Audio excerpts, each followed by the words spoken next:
اعوذ باللہ من الشیطان الرجیم بسم اللہ الرحمن الرحیم۔ سورہ مائدہ کی آیت نمبر 12 آیت نمبر 13 پڑھ رہا ہوں۔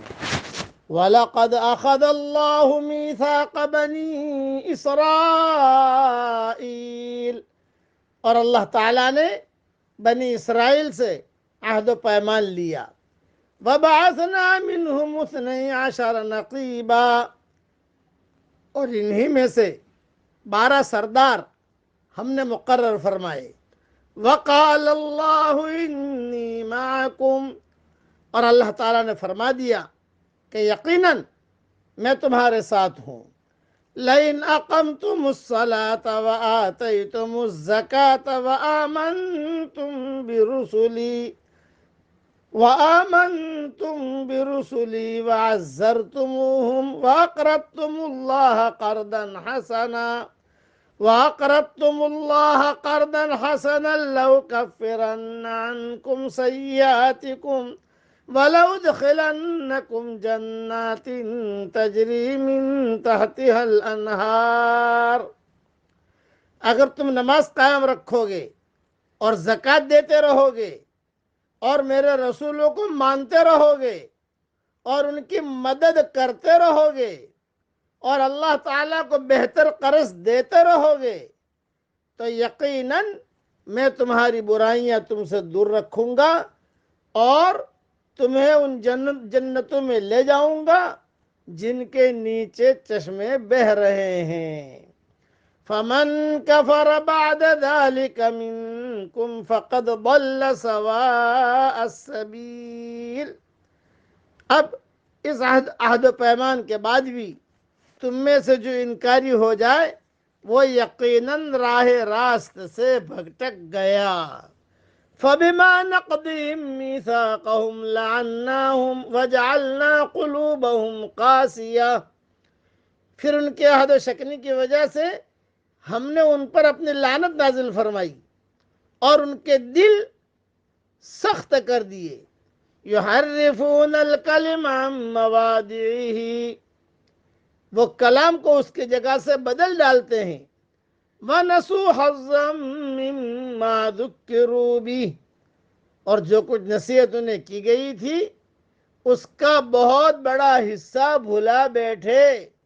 وَلَا تَزَالُ تَطَّلِعُ عَلَىٰ خَائِنَةٍ مِّنْهُمْ إِلَّا قَلِيلًا مِّنْهُمْ فَاعْفُ عَنْهُمْ وَاصْفَحْ إِنَّ اللَّهَ يُحِبُّ الْمُحْسِنِينَ،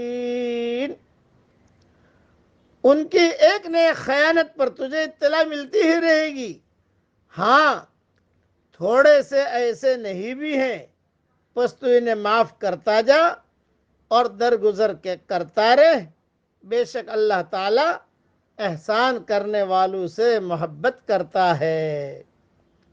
بس ان آیات کی تشریح تفسیر تو آپ جانتے ہیں کہ بہت لمبی ہے، یعنی اتنے انتظامات اور عہد و مواہد کے باوجود بنی اسرائیل نے عہد شکنی کی جس کی بنا پر وہ لعنت الہی کے مستحق بنے۔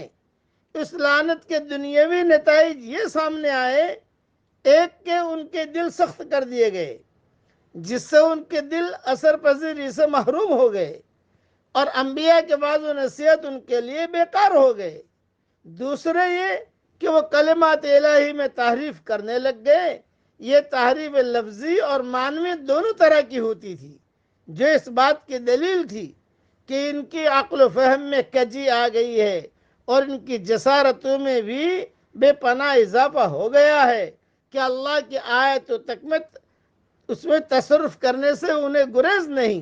بدقسمتی سے اس قساوت قلبی اور کلمات الہی میں تحریف سے امت محمدیہ کے افراد بھی محفوظ نہیں رہے۔ مسلمان کہنے والے عوام نہیں، خواص بھی، جہلہ ہی نہیں، علماء بھی ایسے مقام پر پہنچ چکے ہیں کہ وعظ و نصیحت اور احکام الہی کی یاد دہانی ان کے لیے بیکار ہے، وہ سن کر ان سے ذرا اثر قبول نہیں کرتے اور جن غفلتوں اور کوتاہیوں کا وہ شکار ہیں ان سے تائب نہیں ہوتے۔ اسی طرح اپنی بدعات، خود ساختہ مزعومات اور اپنی تعویلات باطلہ کے اس بات کے لیے کلام الہی میں بھی تحریف کر ڈالتے ہیں۔